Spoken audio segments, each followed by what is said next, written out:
Hi learners, நாம் இந்த வீடியோவில் பார்க்க போகிறது 6th ஸ்டாண்டர்ட் பயாலஜியில் செகண்ட் டேர்மில் செகண்ட் லெசன் தான் பார்க்க போகிறோம். ஃபஸ்ட்டு டேர்ம் ஃபுல்லாகவே பார்த்துட்டோம். செகண்ட் டேர்மில் ஃபஸ்ட் லெசனும் பார்த்தாச்சு. இது ரெண்டாவது லெசன். இதை பார்த்துட்டோம் அப்படின்னா செகண்ட் டேர்மும் கம்ப்ளீட் ஆகிடும். இது ரொம்ப இம்பார்ட்டண்ட்டான ஒரு லெசன். இதை நல்லா நீங்கள் பார்த்து வச்சுக்கோங்க. இது ரிலேட்டடாக கொஷின் இல்லாமல் கொஷின் பேப்பரே கிடையாது. ஸோ இது நல்லா இந்த லெசனை நல்லா பார்த்து வச்சுக்கோங்க. செகண்ட் லெசன் என்ன அப்படின்னா மனித உறுப்பு மண்டலங்கள். மொத்தம் எவ்வளோ கேள்வி அப்படின்னா 216 கேள்வி. இது கொஞ்சம் பெரிய லெசன். இதுவும் 216 கேள்வியும் பார்க்கலாம். ப்ளஸ் இதில் வரக்கூடிய புக் பேக்கும் சேர்த்து நாம் இந்த வீடியோவில் பார்த்துடலாம். ஃபஸ்ட்டு கேள்வி, அடிப்படை திசுக்களால் ஆன ஒன்றிணைந்த உறுப்புகளின் கூட்டமைப்பால் ஆனது உறுப்பு மண்டலம். 2, ஓர் உயிரினத்தின் பல்வேறு செயல்களை திறனுடன் செயல்படுத்த உதவுவது உறுப்பு மண்டலம்.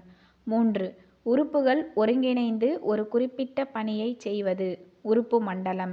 4, நமது உடலில் எத்தனை உறுப்பு மண்டலங்கள் உள்ளன? 8 பிரதான உறுப்பு மண்டலங்கள். 5, நமது உடலில் உள்ள 8 பிரதான உறுப்பு மண்டலங்கள்: 1, எலும்பு மண்டலம். 2, தசை மண்டலம். 3, செரிமான மண்டலம். 4, சுவாச மண்டலம். 5, இரத்த ஓட்ட மண்டலம். 6, நரம்பு மண்டலம். 7, நாளமில்லா சுரப்பி மண்டலம். 8, கழிவு நீக்க மண்டலம். ஸோ இதுதான் நம்மளோட உடம்பில் இருக்கக்கூடிய 8 பிரதான உறுப்பு மண்டலங்கள். 6, எலும்புகள் குருத்தெலும்புகள் மற்றும் மூட்டுகளால் ஆனது எலும்பு மண்டலம். 7, தசைகள் இணைக்கப்படுவதற்கு ஏற்ற பகுதியாக திகழ்வது எலும்புகள். 8, நடத்தல், ஓடுதல், மெல்லுதல் போன்ற செயல்களுக்கு உதவுவது எலும்பு மண்டலம். 9, மனிதனின் எலும்பு மண்டலம் எத்தனை எலும்புகளை உடையது? 206 எலும்புகள். 10, சில குருத்தெலும்புகள், இணைப்பு இழைகள், தசைநார்கள் ஆகியவற்றையும் உள்ளடக்கியது எலும்பு மண்டலம். 11, எலும்புகளை எலும்புகளுடன் இணைப்பது இணைப்பு இழைகள். 12, எலும்புகளை தசைகளுடன் இணைப்பது தசைநார்கள். எலும்புகளை எலும்போடு இணைக்கிறது இணைப்பு இழை. இதே எலும்பை தசையோடு இணைக்கிறது தசைநார்கள். 13, எலும்பு மண்டலம் எத்தனை பிரிவுகளை கொண்டது? 2 பிரிவுகளை கொண்டது. 14, எலும்பு மண்டலத்தின் 2 பிரிவுகள்: அச்சு சட்டகம், இணையுறுப்பு சட்டகம். 15, மனித உடலின் செங்குத்தான அச்சை உருவாக்குவது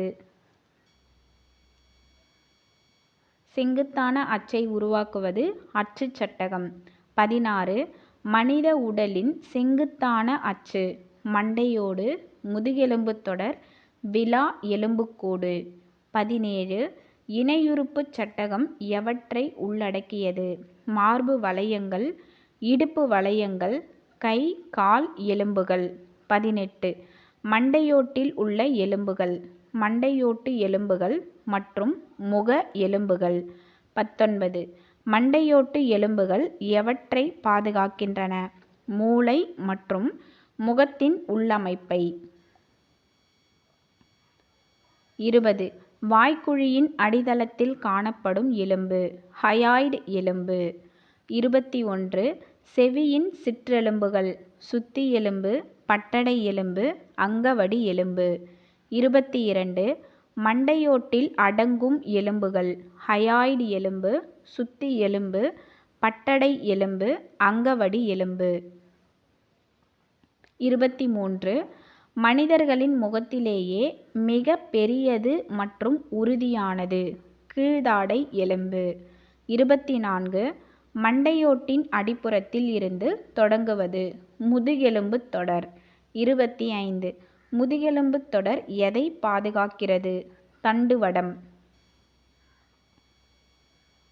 26, முதுகெலும்பு தொடர் எதனால் உருவாக்கப்பட்டுள்ளது? சிறிய முள்ளெலும்பு தொடர்களால். 27, விலா எலும்புக்கூடு எத்தனை இணைகள் கொண்டு வளைந்த தட்டையான விலா எலும்புகளை கொண்டுள்ளது? 12 இணைகள். 28, விலா எலும்புக்கூடு எதை பாதுகாக்கின்றன? மென்மையான இதயம், நுரையீரல் போன்ற உறுப்புகளை. 29. மனிதனின் கை, கால் எலும்புகள் எத்தனை இணைகளை கொண்டவை? 2 இணைகள். 30.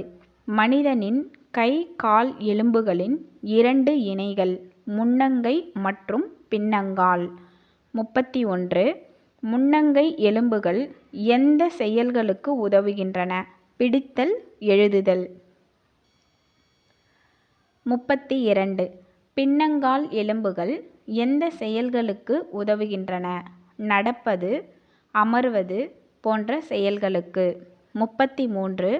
அச்சு சட்டகத்துடன் முன்னங்கைகளையும் பின்னங்கால்களையும் இணைப்பதற்கு உதவுவது மார்பு வளையம் மற்றும் இடுப்பு வளையம்.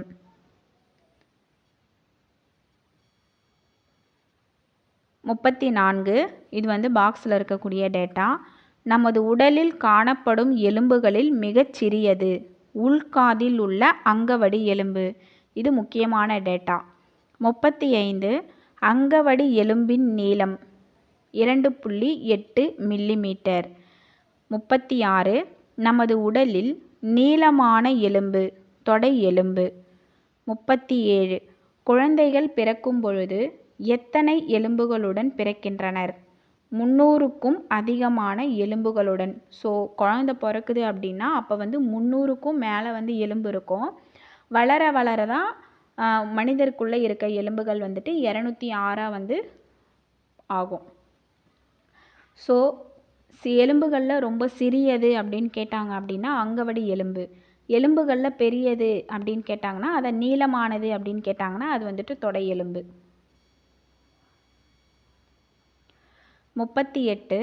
முதிர்ச்சி அடைந்த மனிதனின் எலும்புக்கூட்டில் எத்தனை எலும்புகள் உள்ளன? 206 எலும்புகள். 39. நமது உடலில் எலும்பு மண்டலம் மற்றும் நரம்பு மண்டலத்துடன் சேர்ந்து உடல் அசைவிற்கு உதவுவது தசை மண்டலம். 40. சுருங்கி விரியும் தன்மை உடையது தசைகள். 41. உடலை சரியான நிலையில் வைத்திருக்கவும் உடல் நிலைப்பாட்டை பராமரித்து கொள்ளவும் உதவுவது தசைகள். 42. உடலில் எத்தனை வகையான தசைகள் உள்ளன? 3. 43. உடலில் உள்ள 3 வகையான தசைகள் எலும்புத் தசைகள், மென் தசைகள், இதயத் தசைகள். 44. தசைகளால் டேஷ் இயலாது டேஷ் கொள்ள முடியும்.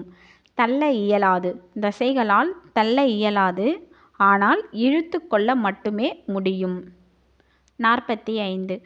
மூட்டுகளில் எலும்பை அசைவிக்க எத்தனை தசைகள் தேவைப்படுகிறது? 2 தசைகள். 46. மூட்டுகளில் ஒரு தசை சுருங்கும் பொழுது மற்றொன்று விரிவடையும். 47. முன்னங்கையை மேலும் கீழும் அசைக்க தேவைப்படும் 2 வகை தசைகள் இருதலை தசை, முத்தலை தசைகள். 48. முன்னங்கையை தூக்கி உயர்த்தும் பொழுது சுருங்கி சிறியதாவது இருதலை தசை. 49.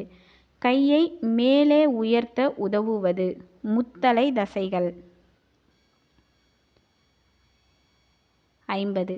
நாம் முன்னங்கையை கீழே இறக்கும் பொழுது நடக்கும் நிகழ்வு முத்தலை தசை சுருங்கி இருதலை தசை விரிவடைகிறது.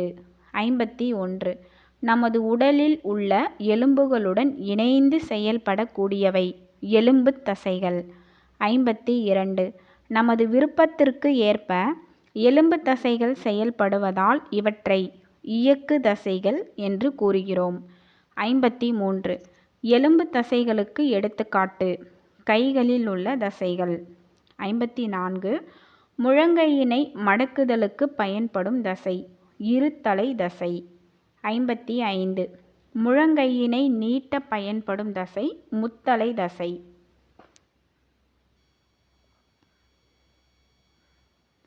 56.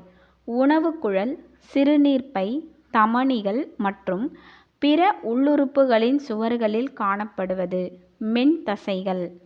57. நம் விருப்பத்திற்கு ஏற்ப செயல்படாத தசைகள் மென் தசைகள். 58. மின்தசைகள் விருப்பத்திற்கேற்ப செயல்படாததால் அவை கட்டுப்படாத இயங்கு தசைகள் எனப்படுகின்றன. 59. இதயத்தின் சுவர் எதனால் ஆனது? இதயத் தசைகளால் ஆனது. 60. இதயத்தை சீராகவும் தொடர்ச்சியாகவும் துடிக்க வைப்பது இதயத் தசைகள். 61. இதயத் தசைகள் அழைக்கப்படும் விதம் கட்டுப்படாத இயங்கு தசைகள் எனப்படுகின்றன. 62. உணவு குழாய் மற்றும் அதனுடன் இணைந்த செரிமான சுரப்பிகளும் உள்ள மண்டலம் செரிமான மண்டலம். 63. சிக்கலான உணவுப் பொருட்களை எளிய மூலக்கூறுகளாக மாற்றுதல் மற்றும் செரிக்கப்பட்ட உணவை உட்கிரகித்தல் போன்ற செயல்களை செய்வது செரிமான மண்டலம். 64. உணவு குழாயுடன் தொடர்புடைய செரிமான சுரப்பிகளாக உள்ளவை உமிழ்நீர் சுரப்பி, கல்லீரல் மற்றும் கணையம். 65.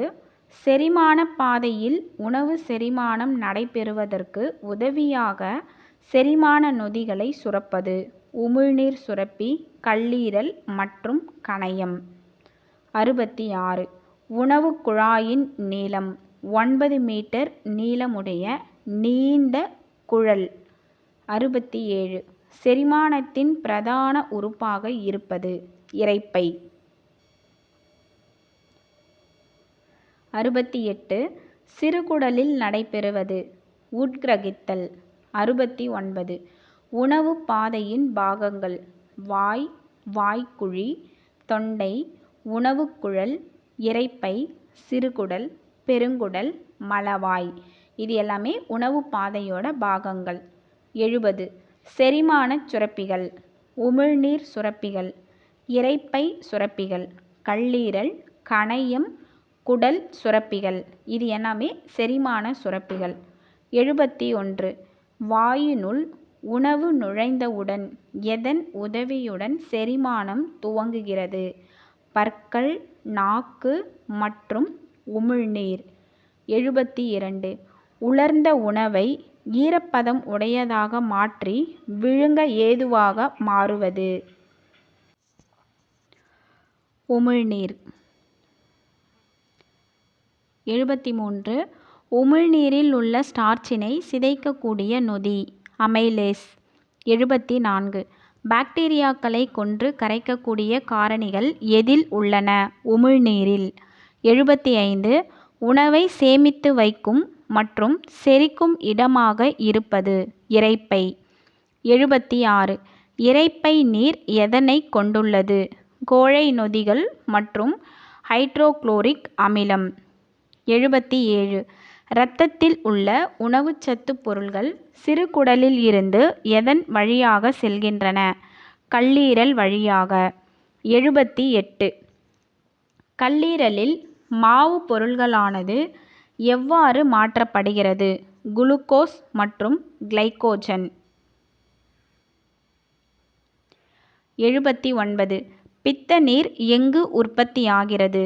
கல்லீரல். 80. சிறுகுடலின் நீளம் சுமார் 6 மீட்டர். 81. பெரும்பகுதி வேதிய செரிமானம் எதில் நடைபெறுகிறது? சிறுகுடல். 82. சுவாச வாயுக்களின் பரிமாற்றம் மற்றும் சுவாசித்தல் நிகழ்ச்சியில் ஈடுபட்டுள்ள மண்டலம் சுவாச மண்டலம். 83.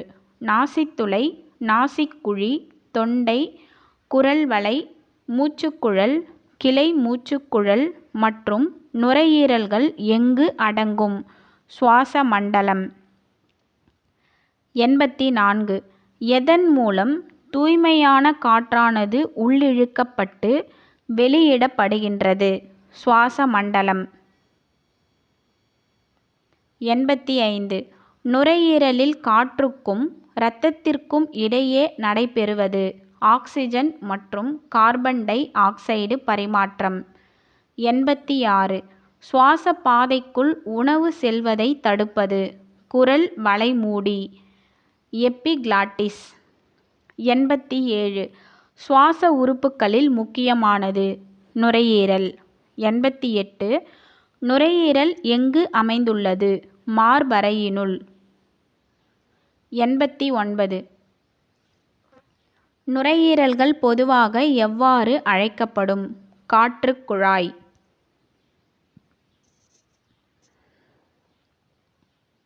90. மூச்சுக்குழலானது எதனால் தாங்கப்பட்டுள்ளது? குருத்தெலும்பு வளையங்களால். 91. குருத்தெலும்பு வளையங்கள் நுரையீரல்களுடன் எதை இணைத்து காற்று செல்வதற்கு ஏதுவாக அமைந்துள்ளது? குரல்வளை மற்றும் தொண்டையை நுரையீரலுடன் இணைத்து.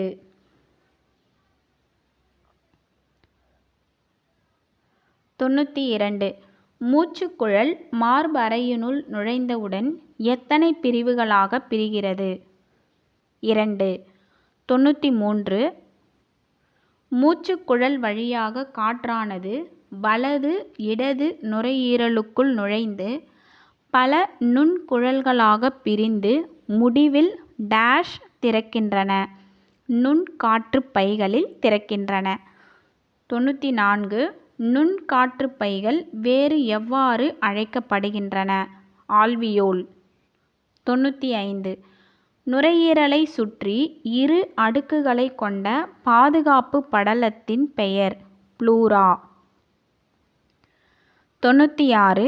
வாயுக்களின் ஊடுருவல், அதாவது ஆக்சிஜன் மற்றும் கார்பன் டை ஆக்சைடு எதன் வழியாக நடைபெறுகிறது? நுண்காற்றுப் பையைச் சுற்றியுள்ள மெல்லிய சுவர் வழியாக.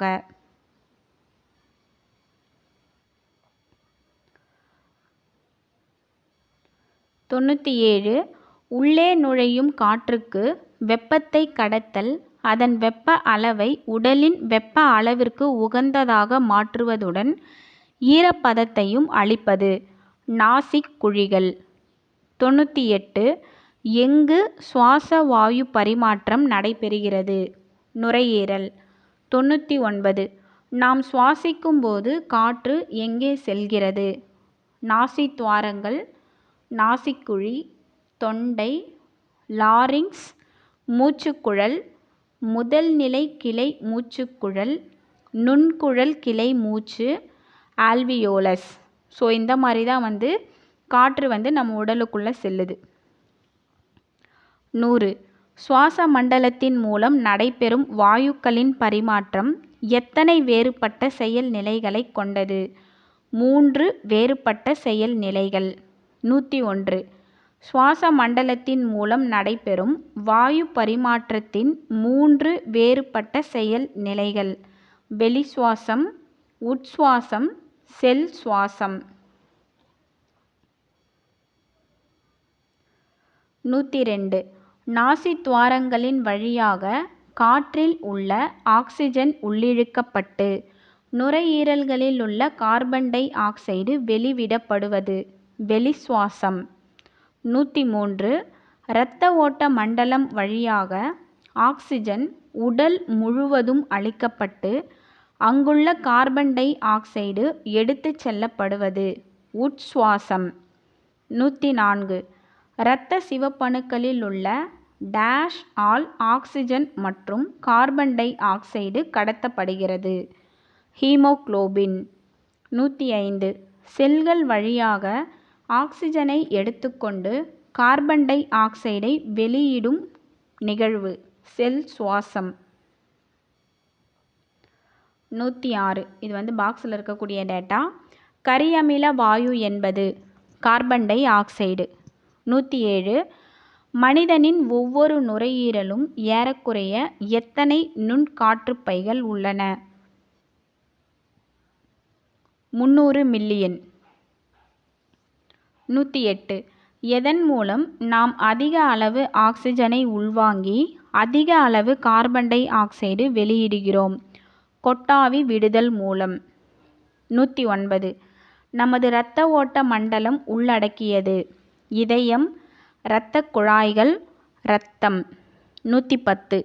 நமது உடலில் உள்ள சுவாச வாயுக்கள் உணவுச்சத்து பொருட்கள், ஹார்மோன்கள், கழிவுப் பொருட்கள் போன்றவற்றை கடத்துவது இரத்த ஓட்ட மண்டலம் ஸோ இரத்த ஓட்ட மண்டலம் தான் சுவாச வாயுக்களையும் உணவு சத்து பொருள் அதுக்கப்புறம் ஹார்மோன் கழிவுப் பொருள் எல்லாத்தையுமே கடத்துறது எது அப்படின்னா இரத்த ஓட்ட மண்டலம். 111 தீங்கு விளைவிக்கக்கூடிய நோய் கிருமிகளிடம் இருந்து நம்மை பாதுகாப்பது இரத்த ஓட்ட மண்டலம். 112 உடல் வெப்பநிலையை ஒரே சீராக வைக்க உதவி செய்வது இரத்த ஓட்ட மண்டலம். 113 மார்பறையில் 2 நுரையீரல்களுக்கு இடையில் அமைந்துள்ளது இதயம். 114 நமது இதயம் எத்தனை அறைகளை கொண்டது? 4 அறைகளை கொண்டது. 115 இதயத்தின் 4 அறைகள்: வலது ஆரிக்கிள், வலது வென்ட்ரிக்கிள், இடது ஆரிக்கிள், இடது வென்ட்ரிகல் அல்லது இடது ஏட்ரியல். 116 இதயம் இரு சுவர்களை கொண்ட எந்த உறையால் சூழப்பட்டு உள்ளது? பெரிகார்டியம். நுரையீரலுக்கு என்ன பார்த்தோம்? ப்ளூரா. இதயத்துக்கு பெரிகார்டியம். 117 நமது வாழ்நாள் முழுவதும் தொடர்ந்து இரத்தத்தை உந்தி அனுப்புவது இதயம். 118 நமது உடலில் எத்தனை வகையான இரத்தக் குழாய்கள் உள்ளன? 3 வகையான இரத்தக் குழாய்கள். 119 நமது உடலில் உள்ள 3 வகையான இரத்தக் குழாய்கள்: தமனிகள், சிரைகள் மற்றும் தந்திக்கிகள். 120 மூடிய வலைப்பின்னல் போன்ற அமைப்பினை ஏற்படுத்தி அதன் வழியாக இரத்தத்தினை எடுத்துச் செல்வது தமனிகள், சிரைகள் மற்றும் தந்திக்கிகள். 121 இரத்தம் ஒரு திரவ இணைப்பு திசு. 122 இரத்தம் எதை கொண்டுள்ளது? பிளாஸ்மா மற்றும் இரத்த அணுக்களை கொண்டுள்ளது. 123 இரத்த அணுக்கள் எத்தனை வகைப்படும்? 3 வகைப்படும். 124 இரத்தத்தின் 3 வகையான அணுக்கள்: இரத்த சிவப்பணுக்கள், இரத்த வெள்ளை அணுக்கள், இரத்த தட்டுகள். 125 இரத்த சிவப்பணுக்கள் எங்கு உருவாகின்றன? எலும்பு மஜ்ஜையில் உருவாகின்றன. 126 பாக்ஸில் இருக்கக்கூடிய டேட்டா: தமனியில் இருந்து செல்லும் இரத்த ஓட்டத்தினால் ஏற்படுவது நாடி துடிப்பு. இப்போ நாடி துடிப்பு எதனால் ஏற்படுது அப்படின்னா தமனியில் இருந்து இரத்த ஓட்டம் போகிறதுனால தான் நாடி துடிப்பு நமக்கு ஏற்படுது. 127 ஓய்வு நிலையில் உள்ள ஒரு மனிதனின் சராசரி நாடி துடிப்பு ஒரு நிமிடத்தில் 72 இருந்து 80 வரை இருக்கும். 128 உடலின் அனைத்து பகுதிகளுக்கும் குருதியை உந்தித் தள்ளுவது இதயம். 129 வலது வென்ட்ரிக்கலில் இருந்து நுரையீரலுக்கு இரத்தத்தை எடுத்துச் செல்வது நுரையீரல் தமனி. 130 நுரையீரலில் இருந்து இரத்தத்தினை இடது ஏட்ரியத்திற்கு எடுத்துச் செல்வது நுரையீரல் சிரை.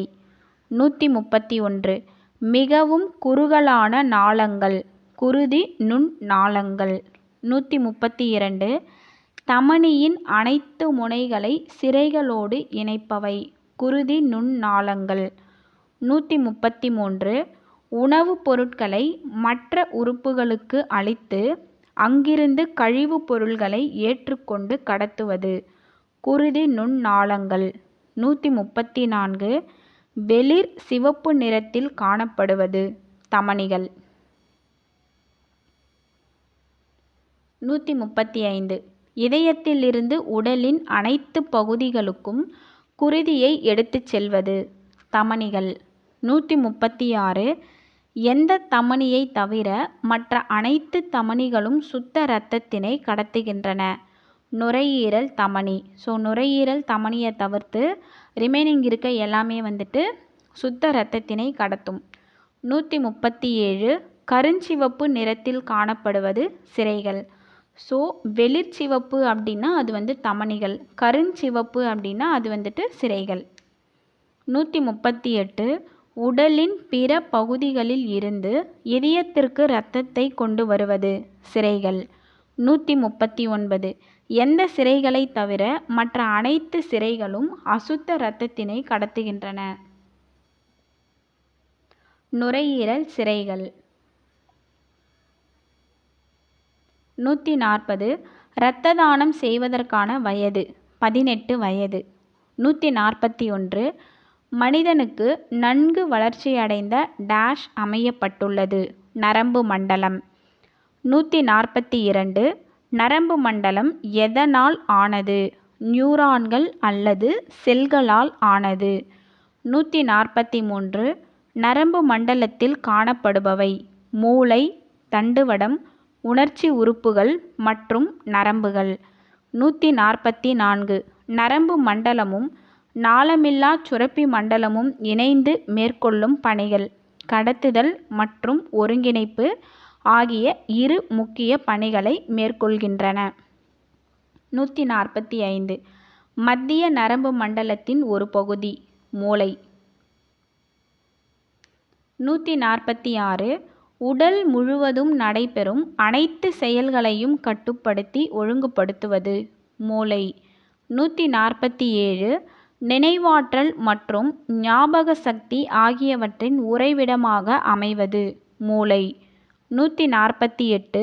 நரம்புகள் மற்றும் நரம்பு திரள்கள் இணைந்து உருவான வலைப்பின்னல் போன்ற அமைப்பு பக்க நரம்புகள். 149. எந்த அமைப்பின் மூலம் மத்திய நரம்பு மண்டலத்திற்கும் மத்திய நரம்பு மண்டலத்தில் இருந்து முழு பகுதிகளுக்கும் சமிக்ஞைகள் கடத்தப்படுகின்றன? பக்க நரம்புகள். 150. ஊடுகதிர் நரம்பு வேறு எவ்வாறு அழைக்கப்படுகிறது? இடைகாஸ்டல் நரம்பு. 151. ஊடுகதிர் நரம்பு அல்லது இடைகாஸ்டல் நரம்பு, ஆர நரம்பு, தொடை நரம்பு இவை எல்லாம் சேர்ந்தது பக்க நரம்புகள். 152. மூளைத்தண்டின் மூலம் நீட்சியாக கீழ்நோக்கி செல்லும் உறுப்பு தண்டுவடம். 153. நரம்பு நார்களினால் ஆன உறுப்பு தண்டுவடம். 154. மூளைக்கும் மூளையில் இருந்தும் சமிக்ஞைகளை கடத்துவது தண்டுவடம். 155. மூளையுடன் இணைந்து மத்திய நரம்பு மண்டலமாவது தண்டுவடம். 156. சிக்கலான நமது மூளை ஒரு சிக்கலான அமைப்பு. 157. மண்டையோட்டில் கபால குழியினுள் இருப்பது மூளை. 158. திசுக்களால் ஆன 3 உறைகளால் சூழப்பட்டு பாதுகாக்கப்படுவது மூளை. 159. மூளையை பாதுகாக்கும் இந்த உறைக்கு மூளை உறைகள் அல்லது மெனிஞ்சஸ். நுரையீரலுக்கு ப்ளூரா, இதயத்துக்கு பெரிகார்டியம், மூளைக்கு மெனிஞ்சஸ். 160. மூளையின் 3 பிரிவுகள் முன்மூளை, நடுமூளை, பின்மூளை. 161. உடலின் மத்திய கட்டுப்பாட்டு மையம் மூளை. 162. பின்மூளையில் உள்ள முகுளத்தின் தொடர்ச்சி தண்டுவடம். 163. முதுகெலும்பு தொடரினால் மூடப்பட்டிருப்பது தண்டுவடம். 164. மூளையை உடலில் உள்ள பல்வேறு பாகங்களோடு நரம்புகளினால் இணைக்கக்கூடிய அமைப்பு தண்டுவடம். 165. நரம்பு மண்டலத்தின் செயல்கள் உணர்ச்சி உள்ளீடு, ஒருங்கிணைப்பு, செயல் வெளிப்பாடு. 166. உணர் உறுப்புகளில் இருந்து சமிக்ஞைகை கடத்தப்படுதல் உணர்ச்சி உள்ளீடு. 167. உணர்ச்சி சமிக்ஞைகளை ஒருங்கிணைத்து வெளிப்பாடுகளை உருவாக்குதல் மற்றும் பதில்களை உருவாக்குதல் ஒருங்கிணைப்பு. 168. மூளை மற்றும் தண்டுவடத்திலிருந்து சமிக்ஞைகளை செயல்படும் உறுப்புகளாகிய தசை மற்றும் சுரப்பி செல்களுக்கு கடத்துதல் செயல் வெளிப்பாடு. 169. பாக்ஸில் இருக்கக்கூடிய டேட்டா. ஒருவர் தன் வாழ்நாளில் எவ்வளவு தகவல்களை மூளையில் சேமித்து வைக்க முடியும் என்று கூறப்படுகிறது? 100 மில்லியனுக்கும் அதிகமான தகவல்கள். 170 வெளியுலகின் சாளரங்கள் உணர் உறுப்புகள். 171 நமது உடலில் எத்தனை உணர் உறுப்புகள் உள்ளன? 5 உணர் உறுப்புகள். 172 நமது உடலில் உள்ள 5 உணர் உறுப்புகள் கண்கள், காதுகள், மூக்கு, நாக்கு, தோல். 173 நமது சுற்றுப்புறத்தை நாம் தெரிந்து கொள்ளவும் விழிப்புணர்வை ஏற்படுத்தவும் உதவும் உறுப்புகள் உணர் உறுப்புகள். 174 எந்த உறுப்புகளால் மட்டுமே பார்த்தல், கேட்டல், நுகர்தல், சுவைத்தல் மற்றும் உணர்தல் போன்ற செயல்களை செய்ய முடிகிறது? உணர் உறுப்புகள். 175 நம்மை சுற்றி இருக்கும் பொருள்களை நாம் பார்க்க உதவுவது கண்கள். 176 கண்ணில் தூசியும் அழுக்கும் படியாமல் கண்களை பாதுகாப்பது கண் இமைகள் மற்றும் கண் புருவங்கள். 177 கண் எத்தனை முக்கிய பகுதிகளை கொண்டுள்ளது? 3 முக்கிய பகுதிகள். 178 கண்ணின் 3 முக்கிய பகுதிகள் கார்னியா, ஐரிஸ் மற்றும் கண்மணி. கண்மணியை பியூப்பிள் அப்படின்னு சொல்லுவாங்க. 179 நம்மை சுற்றியுள்ள பல்வேறு ஒலிகளை கேட்க உதவுவது செவிகள். 180 நாம் நடக்கும்போதும் ஓடும்போதும் மலையில் ஏறும்போதும் நமது உடலை சமநிலையில் வைத்திருக்க உதவுவது செவிகள். 181 செவியானது எத்தனை பகுதிகளை கொண்டது? 3 பகுதிகளை கொண்டது. 182 செவியின் 3 பகுதிகள் புறச்செவி, நடுச்செவி மற்றும் உட்செவி. 183 மனிதனின் புறச்செவியில் உள்ள மடல் புறச்செவி மடல். 184 உடல் முழுவதுமாக மூடியுள்ள மிகப்பெரிய உணர்வு தோல். 185 நோய் கிருமிகளிடம் இருந்து நமது உடலை பாதுகாப்பது தோல். 186 நமது உடலை ஈரப்பதத்துடன் வைத்திருப்பது தோல். 187 நுண்ணுயிரிகளிடம் இருந்து உடலை பாதுகாக்கும் அரணாக திகழ்வது தோல். 188 சூரிய ஒளி பயன்படுத்தி உடலுக்கு தேவையான வைட்டமின் டியை உற்பத்தி செய்வது தோல்.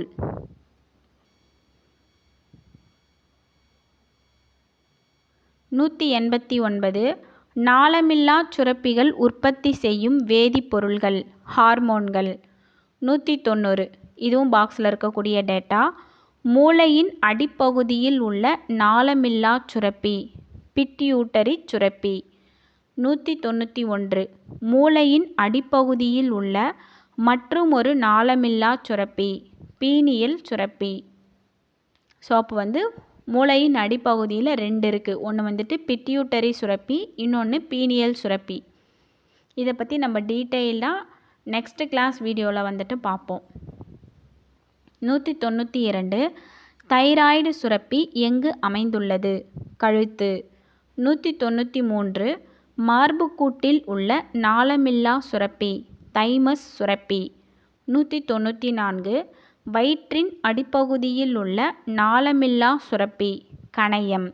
195 சிறுநீரகத்தின் மேல் உள்ள நாளமில்லா சுரப்பி அட்ரினல் சுரப்பி. 196 இடுப்பு குழியில் உள்ள நாளமில்லா சுரப்பி இனப்பெருக்க உறுப்புகள். 197 நமது உடலில் இருந்து நைட்ரஜன் கலந்த கழிவுகள் எதன் மூலம் வெளியேற்றப்படுகின்றது? கழிவு நீக்க மண்டலம். 198 கழிவு நீக்க மண்டலத்தில் அடங்குபவை சிறுநீரகங்கள், கழிவுநீர் நாளங்கள், சிறுநீர்ப்பை, சிறுநீர் புறவழி. 199 சிறுநீர் புறவழி வேறு எவ்வாறு அறியப்படுகிறது? யூரித்ரா. 200 அடிவயிற்று குழியில் அமைந்திருப்பவை. சிறுநீரகம். 201. சிறுநீரகத்தின் வடிவம். அவரை விதை வடிவம். 202. சிறுநீரகத்தின் செயல் அடிப்படை அலகு. நெப்ரான்கள். இதே நரம்புகளுக்கு வந்துட்டு நியூரான்கள் பார்த்தோம். சிறுநீரகத்துக்கு நெப்ரான்கள். 203. இரத்தத்தினை வடிகட்டி சிறுநீரை உருவாக்குவது.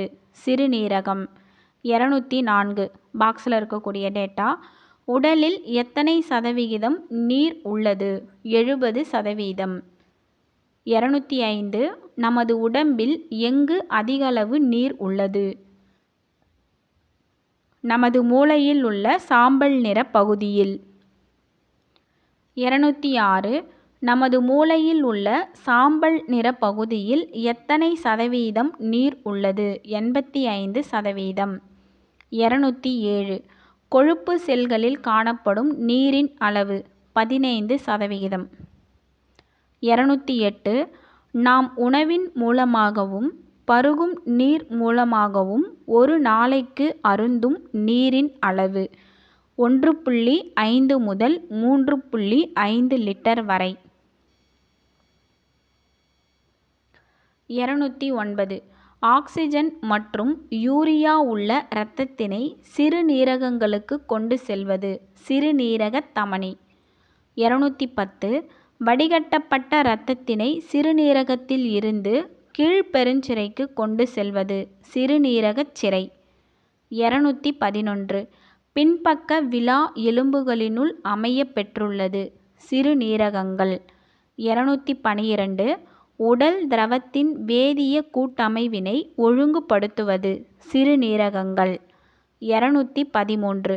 சிறுநீரானது உடம்பில் இருந்து வெளியேற்றப்படுவதற்கு முன்பு தற்காலிகமாக சேமித்து வைக்கப்படும் இடம். சிறுநீர்ப்பை. 214. சிறுநீரகத்தில் இருந்து சிறுநீரை சிறுநீர்ப்பைக்கு எடுத்துச் செல்வது. சிறுநீர் குழாய். 215. தசைகளால் சூழப்பட்ட குழல் போன்ற அமைப்பு. சிறுநீர் புறவழி. 216. சிறுநீரானது உடம்பிலிருந்து வெளியேற்றப்படுவது எதன் மூலம் கட்டுப்படுத்தப்படுகிறது? சிறுநீர் புறவழி. மொத்தம் 216 கேள்வி புக்கில் இருந்து எடுத்தது. ஸோ 216 பார்த்தாச்சு. அதுக்கடுத்து புக் பேக்கில் இருக்கிறதும் சேர்த்து நம்ம பார்க்கலாம். 1. பொருத்தமான விடையை தேர்ந்தெடுக்கவும். அதில் ஃபஸ்ட் கொஷின், மனிதனின் இரத்த ஓட்ட மண்டலம் கடத்தும் பொருள்கள். இரத்த ஓட்ட மண்டலம் எதெல்லாம் கடத்துது அப்படின்னா ஆக்சிஜன், சத்து பொருள்கள், ஹார்மோன்கள், இது எல்லாமே இரத்த ஓட்ட மண்டலம் கடத்துது. ஸோ இவை அனைத்தும்.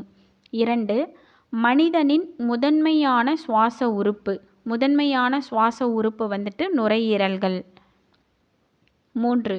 நமது உடலில் உணவு மூலக்கூறுகள் உடைக்கப்பட்டு சிறிய மூலக்கூறுகளாக மாற்றப்படும் நிகழ்ச்சி இவ்வாறு அழைக்கப்படுகிறது. செரிமானம். அதுக்கப்புறம் கோடிட்ட இடத்தை நிரப்புக. ஃபஸ்ட்டு கேள்வி, ஒரு குழுவான உறுப்புகள் சேர்ந்து உருவாக்குவது டேஷ் மண்டலம் ஆகும். உறுப்பு மண்டலம். 2.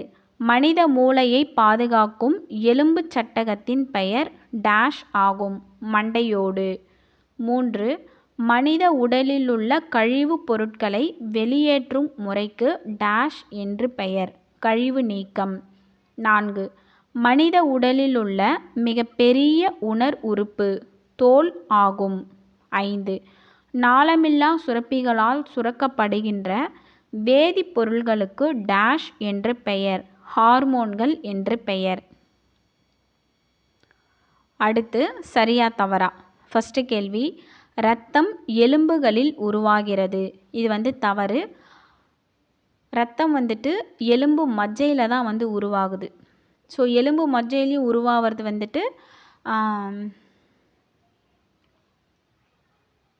இரத்த சிவப்பணுக்கள். 2வது, இரத்த ஓட்ட மண்டலம் மனித உடலில் உள்ள கழிவுகளை வெளியேற்றுகிறது. ஸோ இரத்த ஓட்ட மண்டலம் கிடையாது. இது தவறு. 3வது, உணவு குழலுக்கு இன்னொரு பெயர் உணவு பாதை. இதுவும் தவறு. 4 இரத்த ஓட்ட மண்டலத்தில் உள்ள மிகச்சிறிய நுண்குழலுக்கு இரத்த குழாய்கள் என்று பெயர். இது சரி. 5 மூளை, தண்டுவடம் மற்றும் நரம்புகள் சேர்ந்ததே நரம்பு மண்டலம் ஆகும். இதுவும் சரி. பொறுத்துக. காது. காது ஒலி.